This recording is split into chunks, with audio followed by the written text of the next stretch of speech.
একদলীয় শাসন কায়েম করতে তত্ত্বাবধায়ক সরকার ব্যবস্থা বাতিলের পরিকল্পনায় করছে সরকার, অভিযোগ মির্জা ফখরুলের। ঢাকা এলিভেটেড এক্সপ্রেসওয়ে প্রকল্প আইন পাশ করেছে মন্ত্রিসভা, ক্ষতিগ্রস্তরা প্লট, ফ্ল্যাট এবং আর্থিক সহায়তা পাবেন।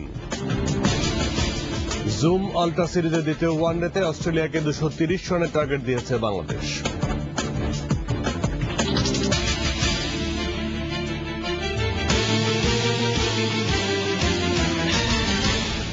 আসসালামু আলাইকুম, মজুমদার জুয়েল সবাইকে আমন্ত্রণ জানাচ্ছি বেলা 3টার 21 সংবাদে। দর্শক, শুরুতে চলুন ঘুরে আসি ঢাকা এবং চিটাগং স্টক এক্সচেঞ্জ থেকে। বিএসসি স্টুডিওতে আছেন হিরোজুম্মান এবং সিএসসিতে আছেন রিসমি আক্তার তিশা।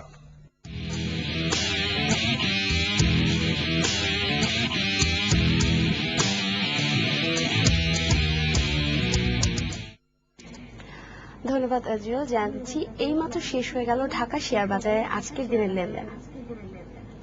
একই সাথে জানিয়ে দিচ্ছি এইমাত্র শেষ হয়েছে চট্টগ্রাম শেয়ার বাজারে আজকের দিনের লেনদেন।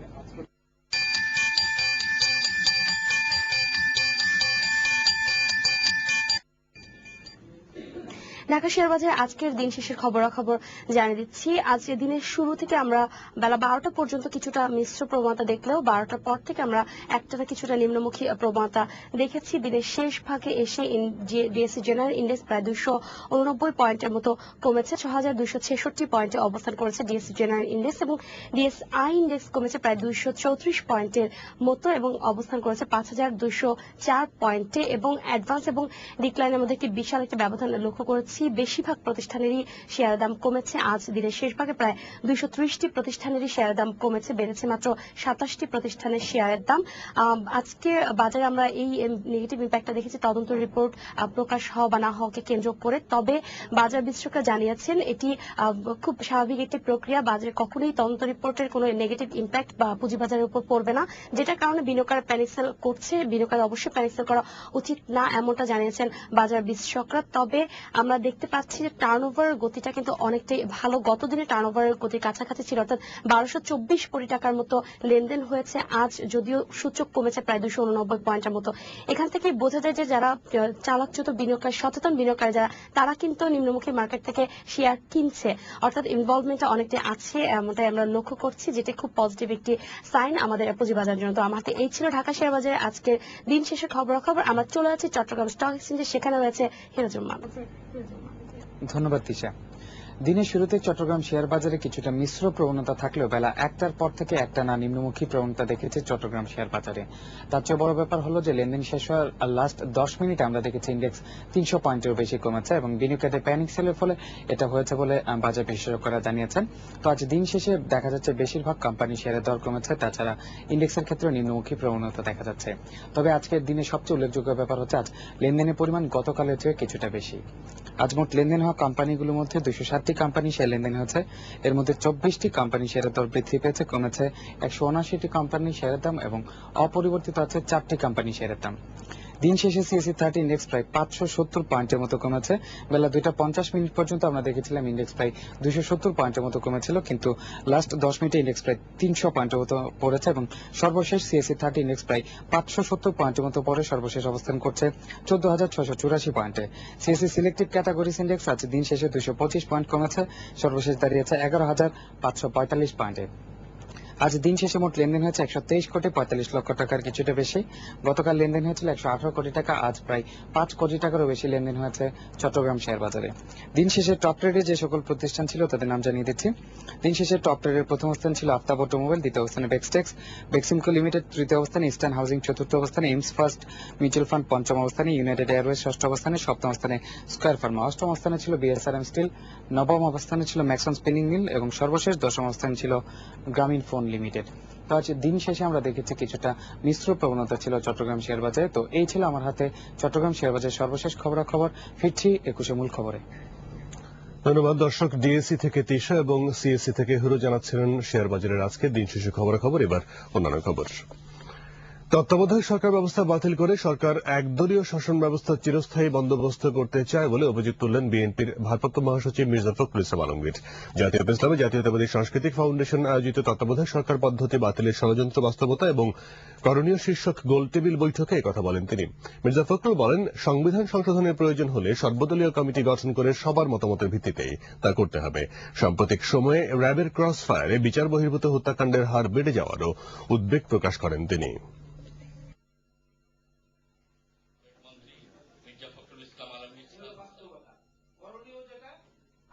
দীর্ঘ 9 বছর দেশনেত্রী বেগম খালেদা জিয়া স্বৈরাচারের বিরুদ্ধে লড়াই করেছেন, আপোষ করেন।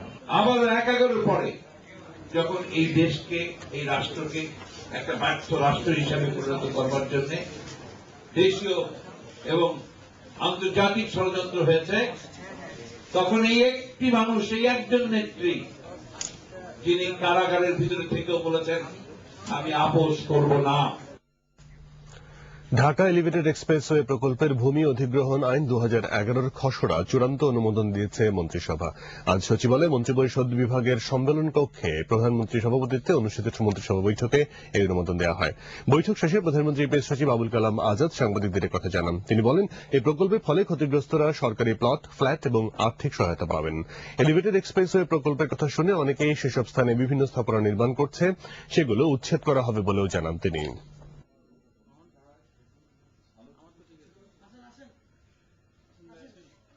এই আইনটির প্রয়োজন দেখা দিয়েছে। এই এলাকা যখন জমি দখল, হুকুম দখল করা হবে, এটি জানার সাথে সাথে অপ্রত্যাশিতভাবে কিছু ঘরবাড়ি নির্মাণ করা হয়, এটি আমরা বিভিন্ন সময় লক্ষ্য করেছি। এবং অন্যান্য স্থাপনা গড়ে ওঠে। এগুলো বন্ধ করার জন্য, এই প্রবণতা রোধ করা এবং সময় ও অর্থ সাশ্রয়ের জন্য এই আইনটি প্রয়োজন। কেউ যেন সামান্যতম ক্ষতিগ্রস্ত না হন, এটি নিশ্চিত করার জন্য তিনি এই ঘোষণা দিয়েছেন। কিশোর গৃহকর্মীকে আটকে রেখে প্রায় 3 বছর নির্যাতন চালানোর অভিযোগে রোববার রাতে এক ডাক্তার এবং তার স্ত্রীকে আটক করেছে মোহাম্মদপুর থানা পুলিশ। উদ্ধার করেছে গৃহকর্মী সুজনকে। মোহাম্মদপুরের তাজমহল রোডের একটি বাড়িতে এই ঘটনা ঘটে। জে.ই. জুবাইরের রিপোর্ট। আমার বুকের মধ্যে পাড়ায় এই করছে। আল্লাহ, আমার মনে দম নাই, আমি কার ডাকবো? আমার আম্মা তো কেউ নাই, আমার আমি যাইতে পারি নাই। আমি কত আছি, আমি যাইতে পারি নাই। আমি আল্লাহ উঠছি, আল্লাহ আমি যাবো কবে? কিভাবে দিনের পর দিন নির্যাতন করা হতো তারই বিবরণ দিল সুজন মিয়া। তার বাড়ি ময়মনসিংহ জেলার চরকালি বাড়ি। বাবা মায়ের বড় সন্তান সুজন জীবিকার তাগিদে রাজধানীতে আসে প্রায় 3 বছর আগে। মাসে 500 টাকা বেতনে কাজ নেয় ডাক্তার জিন্নুর আইন নিউটনের বাসায়। কখনো বাবা মায়ের সঙ্গে কথা বলা দূরে থাক, দেখাও করতে দিতেন না গৃহকর্ত্রী জান্নাতারা। এই অভিযোগ সুজনের মা রাবেয়া খাতুনের। এই ডানাটা দেখছি, গলাটা দেখছি, আমার মার মন ছটবট। রাতের 1টা বাজে আমার বাথরুম দিয়ে গোসল করে। কিন্তু এসব অভিযোগ মিথ্যা, বানোয়াট বলে দাবি করেন গৃহকর্ত্রী জান্নাতারা বেগম। সেটা একদম মিথ্যা বানোয়াট। আমরা ভদ্র সমাজে থাকি, আমারও দুটো বাচ্চা আছে। কিন্তু মোহাম্মদপুরের এসি বিপ্লব সরকার জানান, নির্যাতনের বিষয়ে আগেই থানায় সাধারণ ডায়েরি করেছে সুজনের পরিবার। এরই প্রেক্ষিতে রাতে মোহাম্মদপুর তাজমহল রোডের 8/16 নম্বর এই বাড়ির 3য় তলা থেকে সুজনকে উদ্ধার করা হয়। আটক করা হয় গৃহকর্তা ও গৃহকর্ত্রীকে। তো এখন অভিযোগের ভিত্তিতে মামলা দায়ের করে আইনগত যে প্রক্রিয়া আছে আমরা সেই আইনগত পদ্ধতি অবলম্বন করব। আমরা এটা সমস্যা। জে.ই. জুবায়ের, 21 টেলিভিশন, ঢাকা। লালমনিরহাটের বুড়িমারি স্থলবন্দরে মিথ্যা ঘোষণা দিয়ে আনা হচ্ছে বিভিন্ন পণ্য। ঘোষণাপত্রে ঘাস বীজ উল্লেখ থাকলেও আসছে পাট বীজ। ভুটানি পণ্যের উপর ট্যাক্স না থাকায় ভারতীয় পণ্য আনা হচ্ছে ভুটানি পণ্যের ঘোষণা দিয়ে। ফাঁকি দেওয়া হচ্ছে শত কোটি টাকার রাজস্ব। লালমনিরহাট প্রতিনিধি গোকুল রায় তথ্য ছবি নিয়ে একটি ডেস্ক রিপোর্ট। বুড়িমারি স্থল বন্দরে জমজমাট হয়ে উঠেছে মিথ্যা ঘোষণা দিয়ে ভারতীয় পণ্য আমদানি বাণিজ্য। স্থানীয় প্রভাবশালী ব্যবসায়ীরা জড়িয়ে আছেন এই ব্যবসার সাথে। সঙ্গে রয়েছেন অসাধু কিছু কাস্টমস কর্মকর্তা। ফলে ঘোষণার চেয়ে 4 গুণ বেশি পণ্য আনা হচ্ছে ভারত থেকে। ঘোষণাপত্রে স্ক্রেপ লোহার কথা থাকলেও আসছে মোটর পার্টস। টোকেনের মাধ্যমে গাড়ি ঢুকছে এবং ইম্পোর্টারের কাগজপত্র সবই তারা জমা দিয়েছে। আসলে যে ঘোষণা আছে, ঘোষণার বহির্ভূত কোনো পণ্য পাই তাহলে পরে আমরা সিজ করি। পণ্য আমদানি রকম ফেরে স্থলবন্দরে C&F ব্যবসায়ীরা ভারতীয় ব্যবসায়ীর উপর দোষ চাপিয়ে দিচ্ছেন। মাঝে মধ্যে কাস্টমসের গোয়েন্দা দলকে তদন্ত করতে দেখা গেলেও এটা অনেকটাই আইওয়াশের মতো। ইন্ডিয়া থেকে যদি কেউ এক্সেস মাল দিয়ে দেয়, এখানে বাংলাদেশের আমদানিকারক বা C&F এজেন্টের করার কিছু নেই। কাস্টমসের একটা বিধান আছে, বিধান মোতাবেক এর বিচার হবে। তবে বুড়িমারি কাস্টমস কর্তৃপক্ষ জানালেন মিথ্যা ঘোষণা রোধে নানা পদক্ষেপের কথা। 3টি পয়েন্ট নির্ধারণ করা হয়েছে। 3টি পয়েন্টে 3 জন কর্মকর্তা, 7 সিপাহী এবং বন্দর নিরাপত্তাকে নিয়োজিত করা হয়েছে। স্থল বন্দরে মিথ্যা ঘোষণা রোধ করে রাজস্ব দিয়ে সঠিকভাবে আমদানি বাণিজ্য পরিচালনার দাবি সচেতন মহলে। মুশফিকা নাজনীন, 21 টেলিভিশন। ব্রাহ্মণবাড়িয়া সদর হাসপাতালে চিকিৎসক কর্মচারীদের কর্মবিরতি চলছে। চিকিৎসক কর্মচারীদের মারধর, হামলা এবং রেজিস্ট্রার খাতা ছিনিয়ে নেওয়ার সাথে জড়িতদের গ্রেফতারের দাবিতে আজ সকাল থেকে ওই কর্মসূচি পালন করা হচ্ছে। তবে জরুরি বিভাগ চালু রয়েছে। কর্মবিরতির ফলে রোগীরা পড়েছেন চরম দুর্ভোগে। স্বাধীনতা চিকিৎসক পরিষদের সাধারণ সম্পাদক ডাক্তার আবু সাইদ জানান, 9 এপ্রিল সন্ধ্যায় একদল সন্ত্রাসী জরুরি বিভাগের কর্তব্যরত চিকিৎসক এবং কর্মচারীদের মারধর করে ফাইলপত্র সহ একটি মোবাইল ফোন ছিনিয়ে নিয়ে যায়। মামলা করা হলেও এখনো কাউকে গ্রেফতার করেনি পুলিশ। দোষীদের দ্রুত গ্রেফতার না করা হলে কঠোর কর্মসূচি দেওয়া হবে বলেও জানান তিনি। হঠাৎ কুয়াশায় দৌলতদিয়া পাটুরিয়া রুটে ফেরি এবং লঞ্চ চলাচল 2 ঘন্টা বন্ধ থাকার পর আবার চালু হয়। বিআইডব্লিউটি এর কর্মকর্তারা জানান, কুয়াশার কারণে ভোর 5:30 থেকে ওই রুটে ফেরি এবং লঞ্চ চলাচল বন্ধ করে দেওয়া হয়। ফলে দৌলতদিয়া প্রান্তে 2 শতাধিক যান আটকে যায়। ঢাকা খুলনা মহাসড়কে 1 কিলোমিটার জুড়ে যানজটের সৃষ্টি হয়। এতে দুর্ভোগে পড়েন যাত্রীরা। পরে সকাল 8টার দিকে ফেরি এবং লঞ্চ চলাচল আবার শুরু হয়। কর্মকর্তারা জানান, চৈত্র মাসে এর আগে কখনো নদীপথে কুয়াশা দেখা যায়নি। খেলা খবর। জুম আল্ট্রা সিরিজের দ্বিতীয় ওয়ানডেতে 230 রানের লক্ষ্যে ব্যাট করছে অস্ট্রেলিয়া। শেষ খবরে তাদের সংগ্রহ 1 উইকেটে 149 রান। এর আগে প্রথমে ব্যাট করে নির্ধারিত 50 ওভারে 229 রান করে বাংলাদেশ। টপ অর্ডারের ব্যর্থতায় বড় সংগ্রহের পথে বড় সংগ্রহ করতে ব্যর্থ হলেও মিডল অর্ডারের দৃঢ়তায় সম্মানজনক স্কোর গড়ে টাইগাররা। মাত্র 88 রানে টপ অর্ডারে 5 উইকেট হারিয়ে বিপর্যয়ে পড়ে বাংলাদেশ। ষষ্ঠ উইকেট জুটিতে মুশফিক এবং রিয়াদ 79 রানের পার্টনারশিপে কিছুটা ঘুরে দাঁড়ায় স্বাগতিকরা। দলীয় 167 রানে রিয়াদ 38 রান করে এলবিডব্লিউ ফাঁদে পড়ে প্যাভিলিয়নে ফিরে গেলেও এক প্রান্ত আগলে রেখে রানের চাকা সচল রাখেন মুশফিক। শেষ পর্যন্ত 80 বলে 1 ছক্কা 9-4-এ 81 রানে অপরাজিত থাকে এই ব্যাটসম্যান। শাহরিয়ার নাফিস 56 রান করেন। অস্ট্রেলিয়ার জনসন 54 রানে 3 এবং স্মিথ 34 রানে 2টি উইকেট নেন। 9টি ককটেল সহ আসাদ নামে এক যুবককে গ্রেফতার করেছে যাত্রাবাড়ি থানা পুলিশ। গতরাতে রাজধানীর যাত্রাবাড়ি দয়াগঞ্জ এলাকা থেকে তাকে আটক করা হয়। পুলিশ জানায়, আসাদ কাপড়ে মোড়ানো একটি হাত ব্যাগ নিয়ে যাচ্ছিল। সন্দেহ হলে তার দেহ তল্লাশি করে টহলরত পুলিশ। এ সময় ব্যাগের ভেতর ককটেলগুলো পাওয়া যায়। পুলিশ জানায়, আসাদ ভাড়াটে সন্ত্রাসী জমিজমা দখলে ব্যবহারের জন্য ককটেলগুলো নিয়ে যাচ্ছিল। তবে এর পেছনে অন্য কোনো কারণ রয়েছে কিনা তাও খতিয়ে দেখছে পুলিশ। সে ব্যাপারে বিস্ফোরক আইনে মামলা হয়েছে। আশুলিয়ার কাঠগড়ায় মেডিসেনশো টেকনোলজি নামের ওষুধ কারখানায় আগুন লেগে আহত হয়েছে 6 জন। সকাল 8:30টার দিকে বৈদ্যুতিক শর্ট সার্কিট থেকে আগুন লাগে। খবর পেয়ে ফায়ার সার্ভিসের 3টি ইউনিট প্রায় 2.5 ঘন্টা চেষ্টার পর আগুন নিয়ন্ত্রণে আনে। এ সময় জিরাবো 20 মাইল সড়কে 2 ঘন্টা যান চলাচল বন্ধ ছিল। কারখানা কর্তৃপক্ষ জানান, এতে প্রায় 3 কোটি টাকার ক্ষতি হয়েছে। এই ঘটনা নাশকতা কিনা তা খতিয়ে দেখার দাবি জানান তারা। ঘটনাস্থলে শিল্প পুলিশ এবং র্যাব মোতায়েন করা হয়েছে।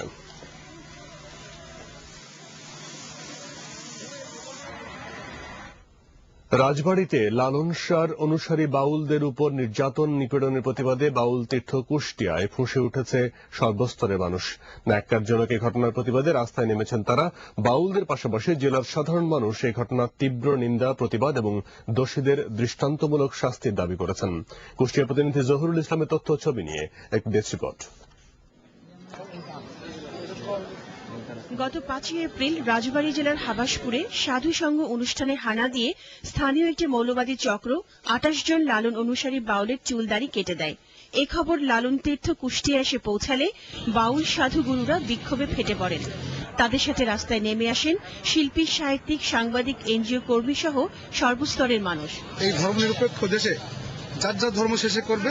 যারা নির্যাতন করেছেন আমরা সরকারের কাছে প্রতিবাদ জানাচ্ছি। সচেতন মহল মনে করেন এই অপমান কেবল বাউলদের নয়, দেশের শিল্প সংস্কৃতিসেবী সব মানুষের। শিল্প সাহিত্য সংস্কৃতি একেবারে অধঃপতিত হবে। উগ্র মৌলবাদীর যে বাংলাদেশকে সাম্প্রদায়িক শক্তিতে পরিণত করতে যাচ্ছে তারই একটি দৃষ্টান্ত। বাউল নির্যাতনের এই ঘটনায় এখন পর্যন্ত লালন একাডেমির পক্ষ থেকে কোনো প্রতিবাদ জানানো হয়নি। এরও নিন্দা জানান স্থানীয়রা। আমরা যেটা দেখলাম এটা কি কোনো স্বাধীন দেশে ঘটা উচিত? অনন্ত রূপ সৃষ্টি করলেন। লালন সারা জীবন মানবতার গান গেয়েছেন। তার অনুসারীদের উপর এই নির্যাতন মানবতার উপর নির্যাতন। তাই নির্যাতনকারী মৌলবাদীদের সুষ্ঠু বিচার না হলে মানুষের সুকুমার বৃত্তি বিপন্ন হবে বলে মনে করেন তারা। মুশফিকা নাজনীন, 21 টেলিভিশন। আন্তর্জাতিক। অবশেষে আফ্রিকান ইউনিয়নের দেয়া লিবিয়ায় যুদ্ধবিরতির রোড ম্যাপ মেনে নিতে রাজি হয়েছেন মুয়াম্মার গাদ্দাফি। গাদ্দাফির সাথে বৈঠকের পর AU দলের নেতা দক্ষিণ আফ্রিকা প্রেসিডেন্ট জ্যাকব জুমা আজ বিদ্রোহী নেতাদের সাথে বৈঠক করার কথা জানিয়েছেন। এদিকে আজদাবিয়া শহরে গাদ্দাফি বাহিনীর অভিযান ব্যাহত হয়েছে। আব্দুল্লাহ রাহানের রিপোর্ট। লিবিয়ার সংকট নিরসনে আফ্রিকান ইউনিয়নের প্রতিনিধি দল লিবিয়া সফর করছেন। গাদ্দাফির সাথে বৈঠক শেষে সফরকারী প্রতিনিধি দলের নেতা দক্ষিণ আফ্রিকার প্রেসিডেন্ট জ্যাকব জুমা জানিয়েছেন গাদ্দাফি AUর পরিকল্পনার সাথে একমত।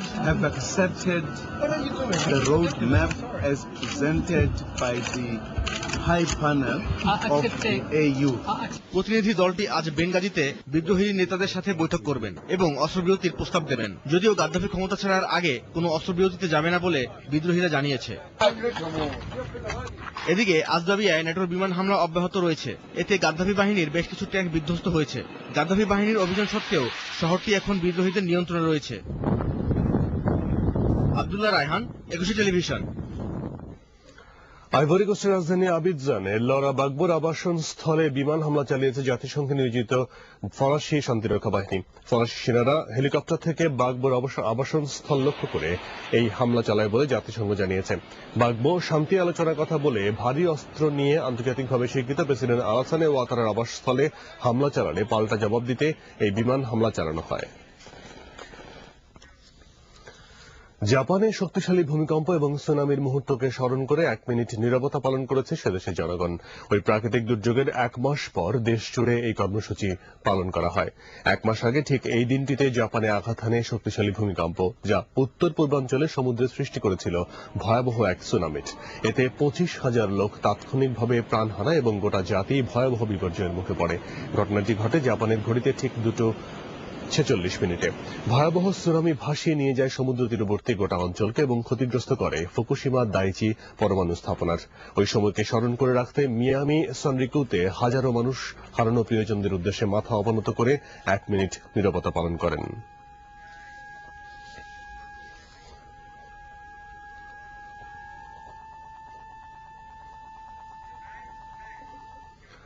এই সাথে শেষ করছি বেলা 3টার 21 সংবাদ। যাওয়ার আগে শিরোনামগুলো আরেকবার। একদলীয় শাসন কায়েম করতে তত্ত্বাবধায়ক ব্যবস্থা বাতিলের পরিকল্পনা করছে আওয়ামী লীগ, অভিযোগ মির্জা ফখরুলের। ঢাকা এলিভেটেড এক্সপ্রেসওয়ের ভূমি অধিগ্রহণ আইন পাশ করেছে মন্ত্রিসভা। ক্ষতিগ্রস্তরা প্লট, ফ্ল্যাট এবং আর্থিক সহায়তা পাবেন। জুম আল্ট্রা সিরিজের দ্বিতীয় ওয়ানডেতে অস্ট্রেলিয়াকে 230 রানের টার্গেট দিয়েছে বাংলাদেশ।